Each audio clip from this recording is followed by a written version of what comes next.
kai Usman kana cewa kai kanina ne in ba na coban ka ba Allah ya zina ka ganga baki ni fari ka dinga da kaina da kai ko zan coban ka kana cewa kai dan uwana ne a gidan uwarwa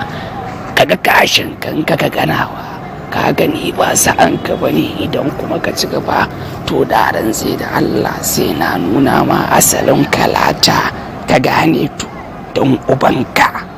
Ba yaya ni kamara me yasa baka so na ce ni dan uwanka ne fa jininka ne fa kai me yasa gaba ɗaya rayuwarka ta riga ta canza da baka so ka dinga ganin dan uwanka a kusa da kai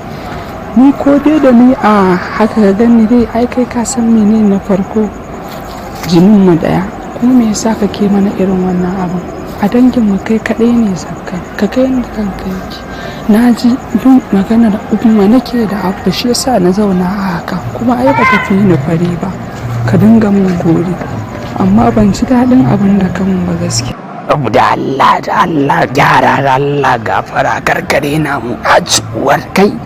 ka bi ba a hankali ba ni ba kan wallasa ba ne na zama dan iska na gagar gida na yi jan wuya na huta ka gane kar ka ƙara nuna kasanni na bar gidan naku ka fuskanta zan je in dinga ci da kaina yanzu ni na sake abokai na zage yan uwa kawai ka gane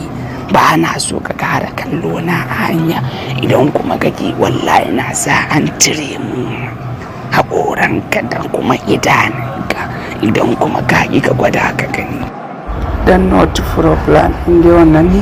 ba matsala kuma karka damu kayi da dan halak next time